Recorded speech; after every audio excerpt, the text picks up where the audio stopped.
Hey everybody, it's Shelby again. I wanted to come to you today with a video that I feel is really relating to what we are going through right now, as far as people are kind of saying these Asian hornets, these murder hornets are out and about. And so it is that time of year where people are wanting to plant their flowers and plant their garden, what have you. So I've done a little bit of research, and I wanted to share with you today a natural wasp, hornet, and bee repellent spray. So I did a little research and I want to share with you exactly how you can make this. And what you're going to do is basically you spray this around like doorways, spray this around like garbage cans and things like that that are in your garage, windowsills, outside, things like that. Of course, there are rules. You cannot get this on your skin. You know, keep this away from children, keep this out of your eyes as well. But what I start with usually is just get a empty spray bottle that you might have laying around from an old cleaner. Wash it out thoroughly with hot soap and water before you use it. And so what I do is I need to get my funnel thing. Oh, hang tight. I do this every time. Urgh.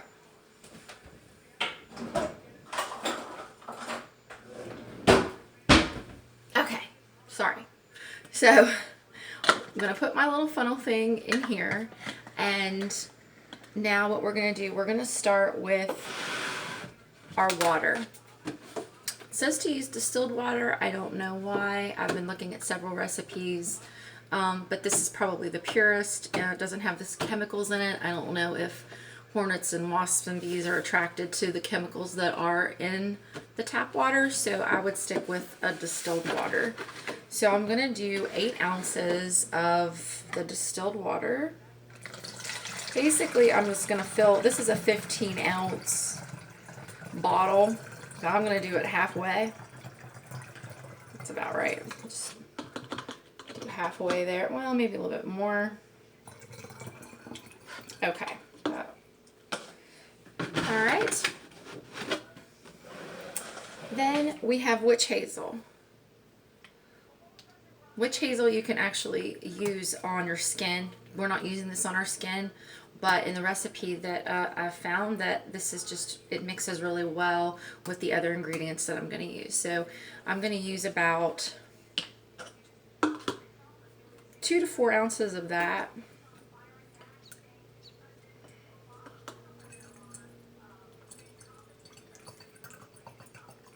Maybe just like 2 ounces, just a little bit. And then it says to use glycerin, but other videos that I have actually found, they have actually used just Dawn and water. And you know those like weed killer spray bottles, they're pretty big. They're like, they say Roundup on them or whatever. Of course, I'm not promoting Roundup at all. It's dangerous. It has lots of chemicals. What I'm saying is he actually used that jug with just Dawn, and he killed the hornets just with that itself. And I'll link that video below this one if you want to watch that, how to kill hornets. And I think it was the hornets, not the bees. He was killing hornets, and they died within like a minute, because basically what it does, it you know, the hornets, they breathe through their bodies, so it traps that. But this recipe, it called for glycerin, so I'm just using Dawn because that's what the one guy used, and apparently they don't like soap, but you could use any dish soap that you have. So I'm going to do about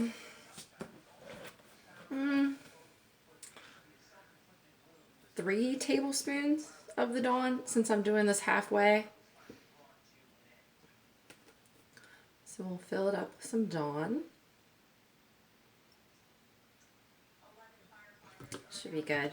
Probably don't need much, because basically what they don't like are the essential oils that I'm going to be using in it more than anything. So this is the actual main ingredient that is supposedly repels hornets and wasps, and that is peppermint oil. I've done a little research on it. It doesn't really exactly say why they don't like them, like the peppermint oil. They just don't like it. So hey, if they don't like it and it keeps away from my kids and me, that's awesome. And I don't want to kill them. I just don't want them to be around me. So you're going to use 10 to 15 drops of the peppermint oil. I'm probably going to do 15 drops of that.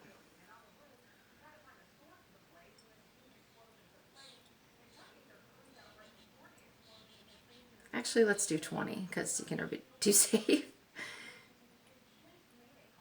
Okay. Since they don't like that one the most, that's the one I'm going to use the most. And then tea tree oil. Another great oil. You say to do 10 to 15 drops of oil. Now you can use less or more, but the more oils you use apparently, the more it keeps them away. So I'll do 10. Okay. Apparently they don't like the smell of orange. I figured that they did, but you can use any citrus type of essential oil, and make sure when you're using these oils that it's the therapeutic grade. You want the 100% pure therapeutic grade in any oil that you get. So this is a sweet orange, and I'll link all the oils that I use below and the ingredients that I use below, and I'll put a recipe down below for you. And also, if you have not already, like and subscribe to my channel, and I will shoot out some videos that I think will be helpful to you and your family. So now I'm just going to put, I'm saying about 10 drops of the sweet orange, if I have that much. It's not really coming out very much, but I'll just do a few drops of that in. Actually, I have lemongrass somewhere. I don't know where I have it.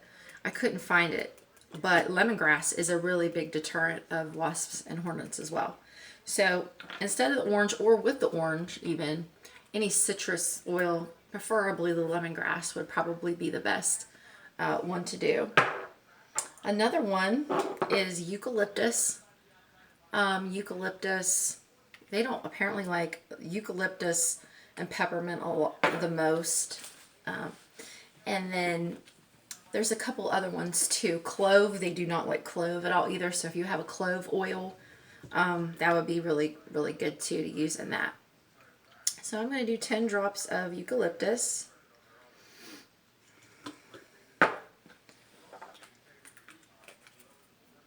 And then we're going to do some cayenne pepper. They don't like cayenne, they don't like spicy foods, so I'm just going to do a few shakes of that into my bottle. I don't want it really red, but I'm just going to add a little bit just to kind of keep them away. And then another herb they don't like is thyme. So I'm going to add a little bit of that as well. But they really don't like the peppermint out of all the most. So if you just wanted to just do this simpler and you don't have all these essential oils, that would be fine. You could just do the water and the Dawn, and that would be fine too. Apparently if you just spray that around areas where you have bees, that keeps them away too.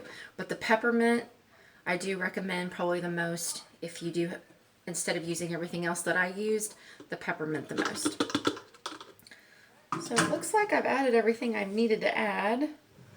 I'm going to put this and give this a shake. And what I'm going to do is I will let you know how this works. I have never used it, but I actually have my own homemade repellent that I've used for my skin.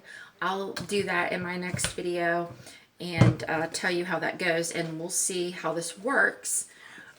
They say it works, so I'm going to give it a shot, and I'll spray it around everything I have, and I will come back and let you know how it works, and we'll do a follow-up to this video. And then I'll share with you the one that I do for my skin, and I actually keep it in a little small bottle. And you can keep it in your car, you can keep it in your purse. I'll share that video with you next. So thank you for watching, and until next time, stay safe, and hope you have a great day. Bye.